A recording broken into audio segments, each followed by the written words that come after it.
प्यारे बच्चों नमस्कार। मैं राकेश विश्वकर्मा उत्कृष्ट विद्यालय बोहरीवन से हम मध्य प्रदेश शिक्षक चयन परीक्षा MPTET जो लगभग 20 मार्च से होने वाली है उसके संदर्भ में अपन जो विभिन्न प्रकार की जो क्लासें होने वाली हैं उसको अपन लेकर आते हैं। इसके पहले की क्लास में हमने इकाई 11 यानी गणित और विज्ञान वालों के लिए इकाई 11 बल तथा सांख्यिकी से संबंधित अपन ने जो पहली क्लास की थी उसमें अपन ने देखा था कि वास्तव में भौतिक राशि की विमाएं क्या होती हैं, विमीय सूत्र क्या होते हैं और उसे निकालने का अपन ने एक आसान तरीका देखा था। तो जो बच्चे नहीं देखे हुए हैं वो इस वीडियो के लास्ट में डिस्क्रिप्शन बॉक्स में उसकी लिंक अपन को मिल जाएगी। तो सभी बच्चे इस चैनल को लाइक करते जाएं, सब्सक्राइब करते जाएं तथा शेयर करते जाएं। अपन एक आसान तरीके से जितना भी अपना जो संपूर्ण सिलेबस है उसे अपन हल करेंगे। तो इसके बाद जो आता है उसी इकाई का यानी इकाई 11 का उसमें आता है सार्थक अंक। तो देखिए सार्थक अंक से संबंधित भी एक क्वेश्चन या एक या दो क्वेश्चन अनेक प्रकार के कंपटीशन एग्जाम में पूछे गए हैं।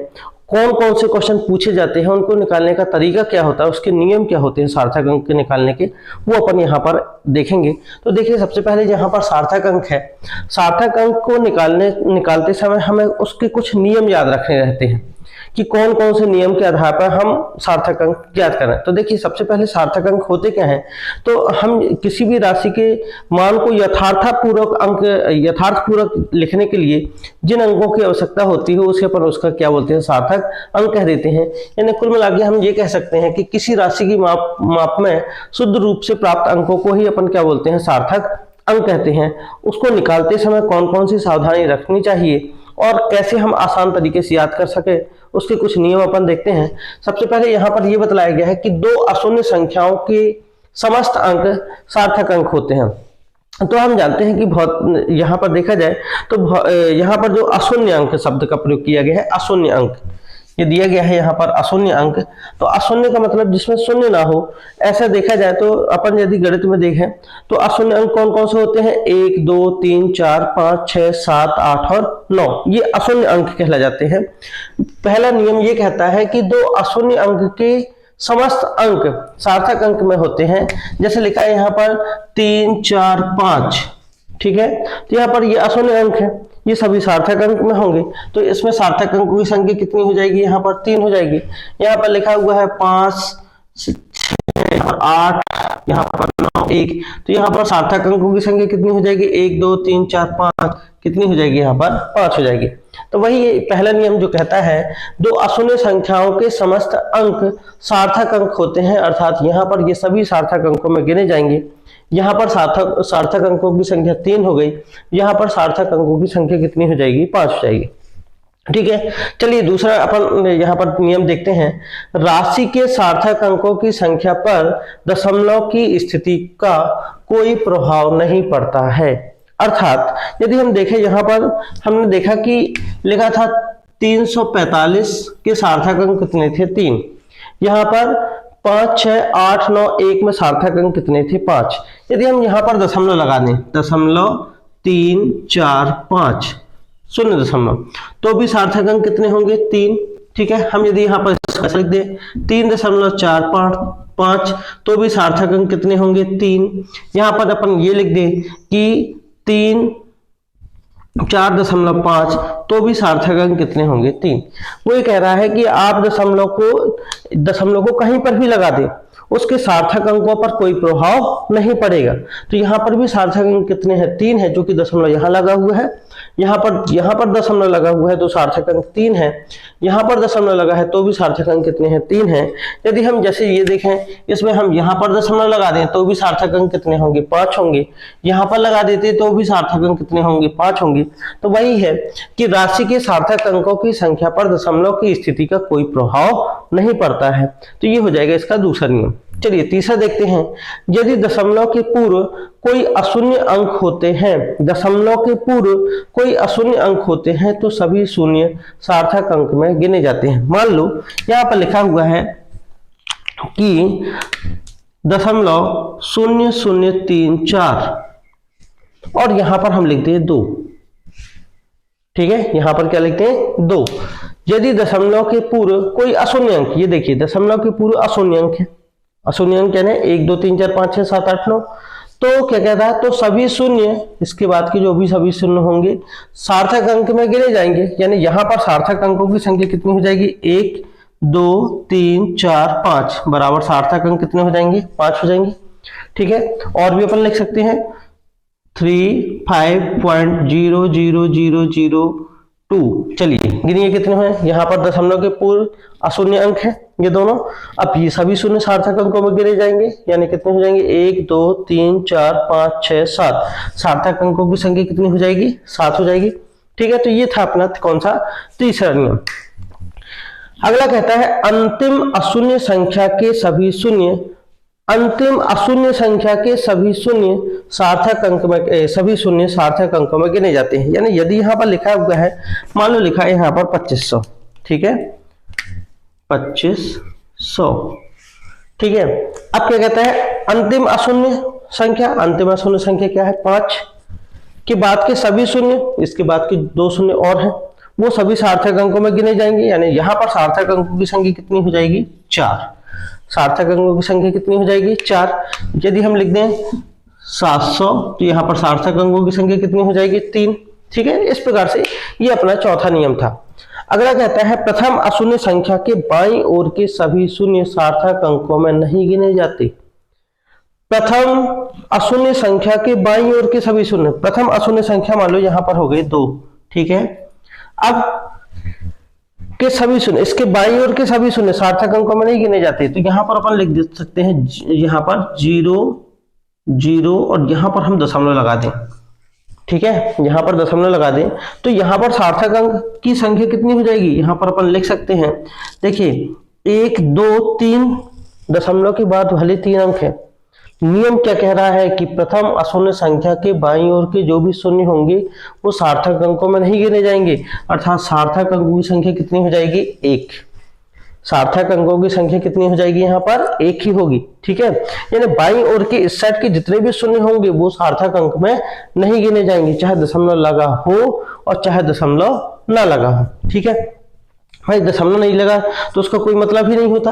अपन यदि यहाँ पर देखें कि 00002 लिखा है तो क्या है, 2 बस है, वहां पर सार्थक अंक कितने होंगे, 1 होंगे। वो कहता है यदि दशमलव लगे हुए भी है तो भी सार्थक अंक कितने होंगे, 1 होंगे, क्योंकि अशून्य संख्या के बाईं ओर के जितने भी शून्य होते हैं वो सार्थक अंकों में नहीं गिने जाते। ठीक है, चलिए अगला नियम देखते हैं। मात्रक बदलने पर राशि के सार्थक अंकों की संख्या पर कोई प्रभाव नहीं पड़ता। यानी यदि लिखा है 25 सेंटीमीटर, 25 सेंटीमीटर तो सार्थक अंक कितने हैं, 2। अब आप इसको मीटर में बदल दो तो अपन लिखेंगे 0.25, यहां पर क्या हो जाएगा, मीटर, तो भी सार्थक अंक कितने होंगे, 2 ही होंगे। सार्थक अंक कितने होंगे, 2। यानी मात्रक बदलने पर राशि के सार्थक अंकों की संख्या पर कोई प्रभाव नहीं पड़ता है, तो यहाँ पर सार्थक अंक कितने हैं, 2 हैं। मात्रक अपन ने बदल दिया तो भी सार्थक अंक कितने हैं, 2 हैं।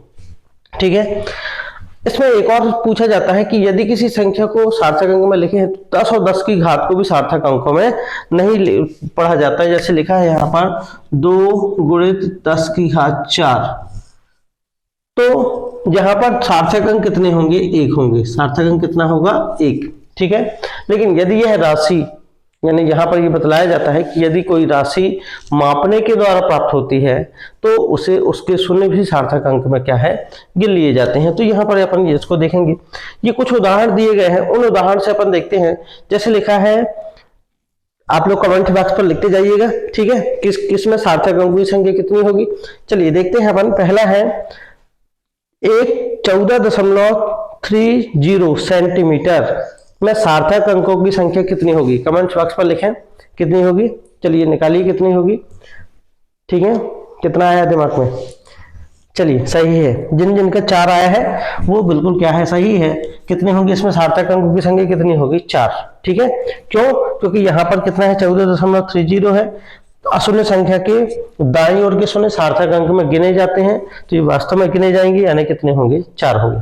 चलिए दूसरा है 0.00237 सेंटीमीटर में सार्थक अंकों की संख्या कितनी होगी। ठीक है, चलिए लगाइए फिर से इसमें वेरी गुड। कितना है आप लोगों का? 3। ठीक है, सही है। जिन जिन का 3 आया है वो बिल्कुल सही आंसर है। सार्थक अंकों की संख्या कितनी होगी? 3 होगी। क्यों? क्योंकि यहाँ पर अशून्य संख्या के बाईं ओर के शून्य सार्थक अंकों में नहीं गिने जाते। बहुत सही। चलिए अगला है, यहाँ पर लिखा है 10.0340 में सार्थक अंकों की संख्या कितनी होगी? ठीक है, फिर से कमेंट बॉक्स पर लिखें। ठीक है, कितना है आंसर? चलिए, तो 1 2 3 4 5 ये शून्य गिना जाएगा, अर्थात सार्थक अंकों की संख्या कितनी होगी? 6। ठीक है, तो जिनका जिनका आंसर 6 आया है या जिन्होंने 6 सोचा था उनके आंसर बिल्कुल क्या है? सही है। ठीक है, ये 2 क्वेश्चन और हैं। ठीक है, इनको भी अपन हल करते हैं। कितना है? 30.600 में सार्थक अंकों की संख्या कितनी होगी? चलिए बताइए कितनी होगी? 1 2 3 4 5 सार्थक अंकों की संख्या कितनी होगी? 5, है ना? क्यों होगी 5? क्योंकि यहाँ अशून्य संख्या के दाईं ओर के जितने शून्य होते हैं वो सार्थक अंकों में गिने जाते हैं, तो ये सार्थक अंक में गिने जाएंगे। कितने हो जाएंगे? 5। चलिए ये वाला, इसमें कितने होंगे? 1 2 इस सेट के गिने जाएंगे, जबकि इस सेट के नहीं गिने जाते। इस सेट के नहीं गिने जाते, जबकि इस सेट के गिने जाते हैं। तो 1 2 3 यानी सार्थक अंकों की संख्या कितनी होगी? 3 होगी। ठीक है, तो मेरे ख्याल से सभी को ये समझ में आ गया होगा सार्थक अंक होते क्या हैं। इससे संबंधित एक ना एक क्वेश्चन जरूर पूछा जाता है। ठीक है, तो बहुत आसान है, यानी इतने कठिन नहीं है, लेकिन इससे संबंधित कोई ना कोई क्वेश्चन जरूर पूछे जाएंगे। तो चलिए अपना अगला टॉपिक इसी के साथ आगे अपन हल करते हैं। वो क्या है? विस्थापन और दूरी है। अब अपन देखते हैं दूरी तथा विस्थापन। इससे संबंधित भी जो क्वेश्चन होते हैं वो कॉम्पिटिशन एग्जाम में पूछे जाते हैं और अपने सिलेबस में है भी ये कि दूरी और विस्थापन है क्या। तो देखिए, किसी वस्तु के द्वारा तय किए गए पथ की कुल लंबाई, हमको यदि ये एक बिंदु है और ये एक दूसरा बिंदु है, ठीक है, ये हमारी प्रारंभिक स्थिति है और ये हमारी अंतिम स्थिति है, यानी हमको यहां से लेकर यहां तक जाना है। ठीक है, तो किसी वस्तु के द्वारा तय किए गए पथ की कुल लंबाई, हम किसी से बोलते हैं चलो तुम चले जाओ, ए से बी तक चले जाओ। अब वो व्यक्ति यहां से ऐसा भी जा सकता है, ठीक है, वो कहता नहीं यार मेरे को घूमना है थोड़ी सा, चलो मैं यहाँ से ऐसे जाता हूँ, तो ये ऐसे चला गया। एक और व्यक्ति होता है, वो यहाँ से जाता है, कुछ और काम होते हैं, खेलता कूदता, फिर यहाँ से यहाँ चला जाता है, जाता वहीं है। ठीक है, अब किसी वस्तु के द्वारा तय किए गए पथ की कुल लंबाई क्या है? दूरी, यानी पथ यानी क्या होता है? रास्ता की कुल लंबाई, यानी कुल लंबाई यानी यहां से लेकर यहां तक, यहां से लेकर यहां तक, यहां से लेकर यहां तक। यदि देखा जाए तो हम ये कह सकते हैं कि यहां से यहां जाता है तो मान लो ये 100 मीटर की दूरी तय करता है, यहां से यहां तक जाता है तो 300 मीटर की दूरी तय करता है, यहां से यहां तक जाता है तो 400 मीटर की दूरी तय करता है। तो इनकी जो तय किए गए पथ की जो कुल लंबाई है यही क्या कहला जाती है? दूरी कहला जाती है। ठीक है, किसी वस्तु के द्वारा तय किए गए पथ की कुल लंबाई को हम क्या बोलते हैं? दूरी कहते हैं। जबकि विस्थापन में क्या है? विस्थापन में ऐसा नहीं है।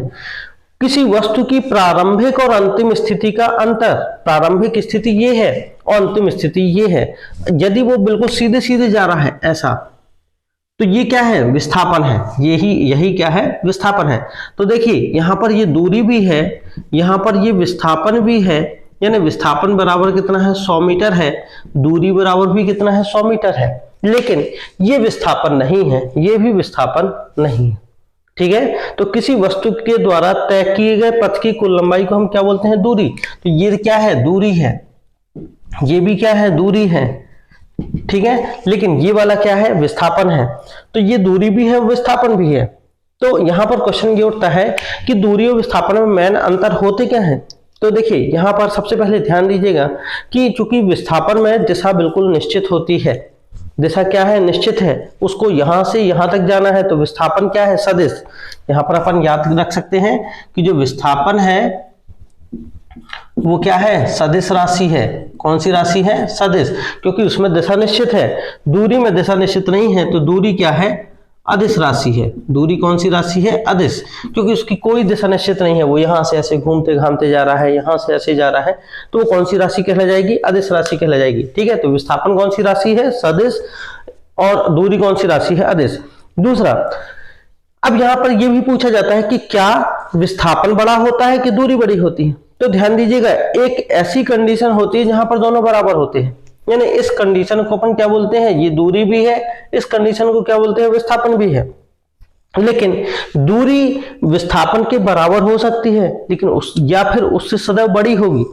उससे क्या होगी, बड़ी होगी। ये वाले कंडीशन में तो ठीक है कि दूरी जो है विस्थापन के बराबर है, लेकिन अदर जो कंडीशन आती है उसमें क्या है, दूरी हमेशा क्या है, विस्थापन से क्या है, बड़ी है। तो हम ये कह सकते हैं कि दूरी का जो परिमाण होता है वो विस्थापन के बराबर या उससे सदैव अधिक होता है। विस्थापन के बराबर या उससे सदैव क्या होता है, अधिक होता है। जबकि विस्थापन की यदि बात की जाए तो ये वाले कंडीशन पे क्या है, विस्थापन है।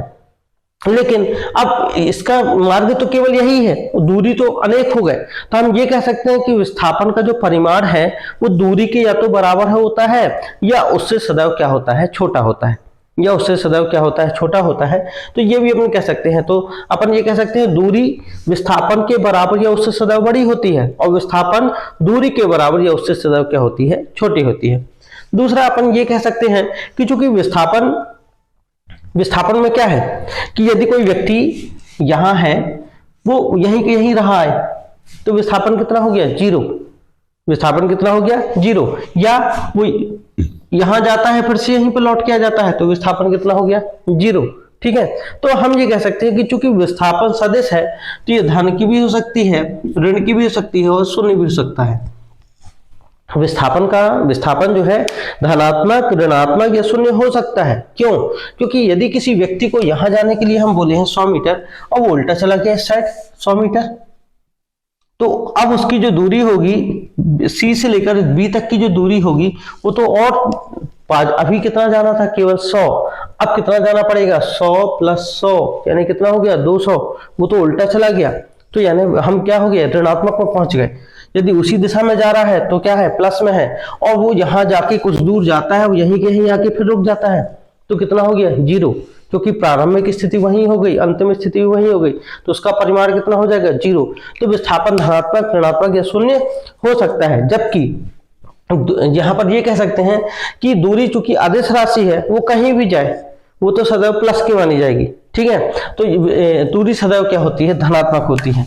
ये सदैव क्या होती है, दूरी धनात्मक होती है, धनात्मक। ठीक है। तो दूरी सदैव क्या होती है, धनात्मक होती है। जबकि विस्थापन क्या होता है, धनात्मक भी होता है, ऋणात्मक भी होता है, और शून्य भी हो सकता है। तो इस प्रकार से क्वेश्चन जो है कॉम्पिटिशन एग्जाम में इन्हीं से संबंधित कोई ना कोई क्वेश्चन बनाए जा सकते हैं। ठीक है। तो सभी को ये भी समझ में आ गया होगा। इसके बाद का जो टॉपिक है वो वेग और चाल है। तो देखिए वेग और चाल के बारे में अपन देखते हैं। इसके बाद का टॉपिक अपन देखते हैं चाल तथा वेग। तो देखिए चाल और वेग दोनों लगभग एक से हैं, थोड़ी सा अंतर आता है, वो अपन देखेंगे कि कौन सा अंतर है। तो देखिए इसमें क्या है, चाल किसी वस्तु के द्वारा एकांक समय में तय की गई दूरी को उस वस्तु की क्या बोलते हैं, चाल कहते हैं। चाल किसी वस्तु के द्वारा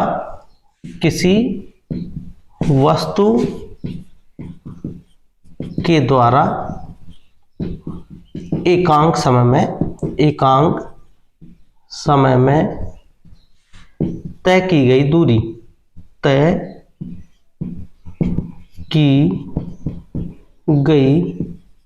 ध्यान दीजिएगा यहां पर किसी वस्तु के द्वारा एकांक समय में तय की गई दूरी को हम क्या बोलते हैं, चाल कहते हैं। जबकि वेग एक निश्चित दिशा में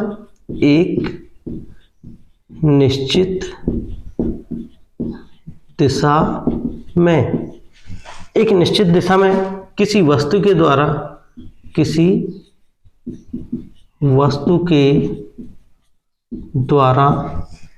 तय की गई, किसी वस्तु के द्वारा एकांक समय में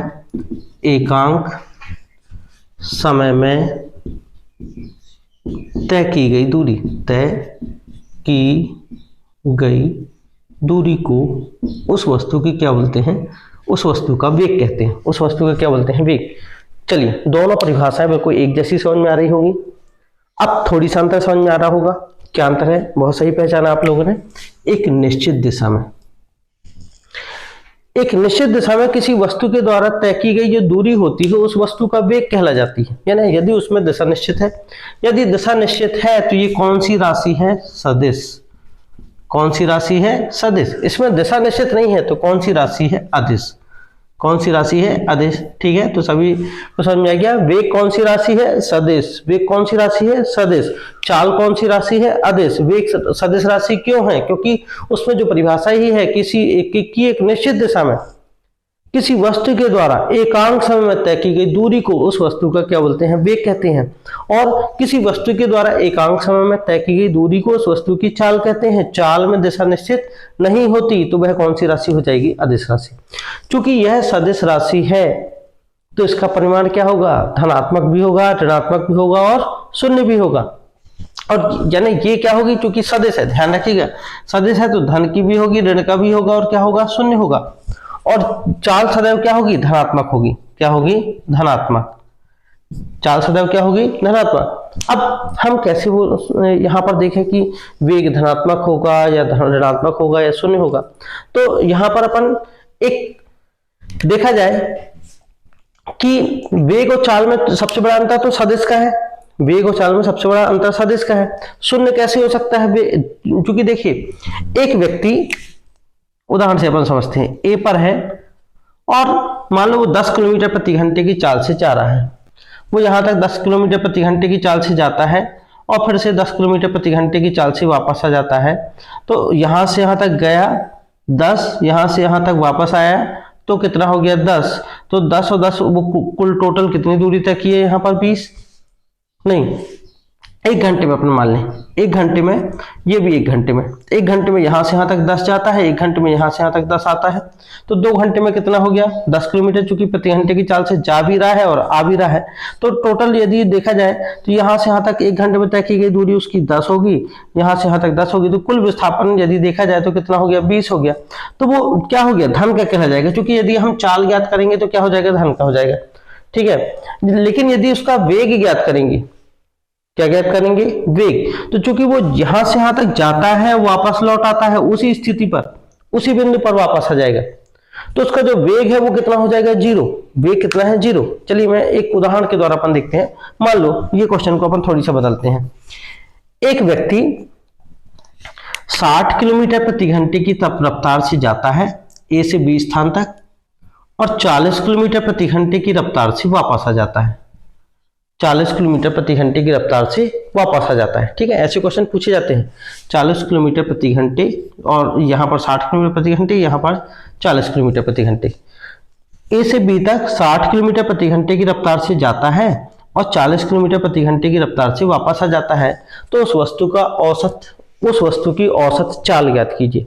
तो देखिए औसत चाल ज्ञात करने के लिए ये V1 बराबर कितना है? 60, V2 बराबर कितना है? 40 है। इसका एक यदि देखा जाए तो एक फार्मूला होता है कि औसत चाल V बराबर 2V1 V2 अपान V1 plus V2, 2V1 V2 अपान V1 प्लस V2। ध्यान दीजिएगा, हम सबसे ज्यादा गलतियां यहीं पर करते हैं। ये क्वेश्चन कंपटीशन एग्जाम में जरूर पूछे जाते हैं और हम क्या करेंगे? जल्दी से उसको लिखेंगे कि 60 औसत ज्ञात कर लेंगे। 60 धन 40 बराबर कितना हो गया? 100। 100 में 2 का भाग दे दिए, कितना है? 50। 50 जो ऑप्शन मिलता भी है 50 में टिक किए और अपन समझ जाते हैं कि अरे हमारा तो बिल्कुल सही होगी। ठीक है, तो ये सही नहीं है, क्योंकि हम जब गाड़ी चलाते हैं, आप लोग भी गाड़ी या नहीं चलाते होंगे, हम यहाँ से मान लो कहीं दूसरी जगह जाना है, एक शहर से दूसरे शहर जाना है, अपन रफ्तार ले लेते हैं 80 की रफ्तार, 70 की रफ्तार, इतनी रफ्तार। तो इसका मतलब क्या है कि यदि वो 50 किलोमीटर 70 किलोमीटर भी है तो हम 70 की रफ्तार लिए हैं तो स्वाभाविक 1 घंटे में हमको पहुंच जाना चाहिए। लेकिन हम देखते हैं कि हम 70-80 चला तो रहे होते हैं, फिर भी हमको 2 घंटे लग गए। उसका रीजन क्या होता है कि हम लगातार कहीं ना कहीं थोड़ी सा ब्रेक मारते हैं। तो वो जो रफ्तार होती है, कहीं 70 की रफ्तार गई, ब्रेक मारे तो रफ्तार एकदम से क्या हो जाती है? डाउन हो जाती है। फिर अपन एक्सीलेटर देंगे, फिर बढ़ाएंगे, फिर कहीं कुछ आ गया तो फिर अपन ब्रेक मारते हैं। तो वो क्या होता है कि वो समय जो अपन एक नियत वेग लिए रहते हैं कि हमारी एक नियत चाल होती है कि 70 किलोमीटर 80 किलोमीटर, वो धीरे से क्या हो जाती है? घटती जाती है। तो वही पता चला किस में पहुंच गई? 35 में पहुंच गई, 30 में पहुंच गई। तो जो 35 किलोमीटर पहुंच गई तो 2 घंटे लग गए। ठीक है, तो वो कैसे निकाली जाती है औसत वेग? तो इसका फार्मूला क्या होता है? 2V1 V2 अपान V1 प्लस V2। जाता तो 60 किलोमीटर प्रति घंटे की रफ्तार से है और आता कितने से है? 40 से है। तो ध्यान दीजिएगा, उसका जो औसत वेग होगा वो कितना हो जाएगा?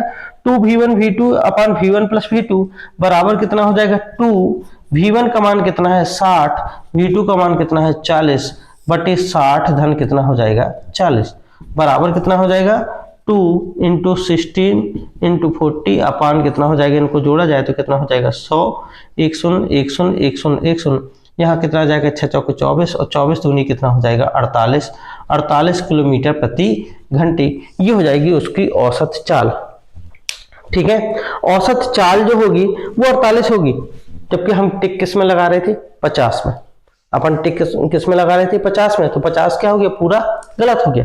ठीक है, अब ध्यान दीजिएगा वो वहां पर क्या बोलता है कि औसत वेग ज्ञात कीजिए, औसत वेग। अब फिर हम यहां पर देखें कि वो जाता तो है 60 किलोमीटर प्रति घंटे की रफ्तार से, वापस आता है 40 किलोमीटर प्रति घंटे की रफ्तार से। औसत यदि चाल पूछी जाती है तो हम 48 ज्ञात कर लिए, लेकिन औसत वेग पूछा जाएगा तो हमारा कितना हो जाएगा, वेरी गुड, कितना हो जाएगा 0। कितना हो जाएगा 0। क्यों? क्योंकि यहां से यहां तक जाता है 60 किलोमीटर प्रति घंटे, वापस आता है कितना 40 किलोमीटर प्रति घंटे। चाल बराबर क्या होता है, ध्यान दीजिएगा, चाल बराबर होता है दूरी बटे समय, दूरी बटे समय। यदि चाल था तब तो ठीक था, दूरी ठीक है 60 यहाँ 40 तो दूरी है, लेकिन यदि वेग पूछा जाता है तो वेग बराबर क्या होता है विस्थापन बटे समय, विस्थापन बटे समय। अब उसका विस्थापन कितना है, जाता है ए बिंदु से और वहीं का वहीं वापस लौट आया, तो प्रारंभिक स्थिति भी वही है, अंतिम स्थिति भी वही है, तो विस्थापन कितना होगा 0। जब विस्थापन 0 होगा तो टोटल क्या कर देगा, उसका कोई भी संख्या का भाग देंगे तो वो 0 कर देगा, क्या कर देगा 0 कर देगा, तो उसका जो वेग होगा वो कितना होगा 0 होगा। ठीक है, यदि क्वेश्चन आता है कि एक कार 60 किलोमीटर प्रति घंटे की रफ्तार से ए से बी स्थान तक जाती है और 40 किलोमीटर प्रति घंटे की रफ्तार से वापस पुनः वहीं पर आ जाती है, तो उसका औसत वेग या औसत चाल क्या होगी। तो औसत यदि चाल पूछा जाता है तब तो हम निकाल लेंगे कि उसकी जो औसत चाल होगी वो 48 किलोमीटर प्रति घंटे होगी, लेकिन यदि औसत वेग पूछा जाता है तो हम वहां पर दर्शाएंगे कि चूंकि वह कार ए से बी तक तो जाती है, वापस पुनः उसी स्थान पर लौट कर आ जाती है, तो उसका जो विस्थापन है वो कितना है 0 है, तो वेग भी कितना हो जाएगा 0 हो जाएगा। लेकिन यदि वो ऐसा क्वेश्चन कर दे कि एक कार ए से बी स्थान तक, ए से बी स्थान तक आधी दूरी 60 किलोमीटर प्रति घंटे और आधी दूरी 40 किलोमीटर प्रति घंटे की रफ्तार से जाती है, आधी दूरी 60 और आधी दूरी 40। ठीक है, तो उसकी औसत वेग या औसत चाल ज्ञात कीजिए, तो उसकी चाल भी कितनी होगी 48 होगी और वेग भी कितना होगा 48 होगा। ठीक है, उसकी औसत चाल भी 48 किलोमीटर प्रति घंटे होगी, औसत वेग भी कितना होगा 48 किलोमीटर प्रति घंटे होगा। निकालने का सबसे बढ़िया तरीका एक फार्मूला अपन याद रखें, कौन सा फार्मूला, v बराबर 2v1 v2 अपान v1 प्लस v2। इस फार्मूले से हम आसानी से औसत वेग या औसत चाल ज्ञात कर सकते हैं। इससे संबंधित अनेक प्रकार के जो क्वेश्चन बनते हैं वो अपन आसानी से उसे हल कर सकते हैं। तो मेरे ख्याल से सभी बच्चों को औसत वेग औसत चाल के बारे में भी सभी को समझ में आ गया होगा। इसके बाद की क्लास में हम गति के समीकरण और गति के नियम के बारे में देखेंगे। तो सभी बच्चे इस चैनल को लाइक करते जाएं, सब्सक्राइब करते जाएं, शेयर करते जाएं। थोड़ी स्वास्थ्य खराब था तो इस कारण से अभी 1-2 दिन का गैप हो गया। अब हम इस क्लास को कंटिन्यू रखेंगे और साथ ही साथ गणित के भी जो वर्ग 2 से संबंधित जो भी गणित के क्वेश्चन हैं वो भी अपन साथ ही साथ देखते जाएंगे। तो सभी बच्चे अच्छी पढ़ाई करते रहें, आप जरूर सफल होंगे।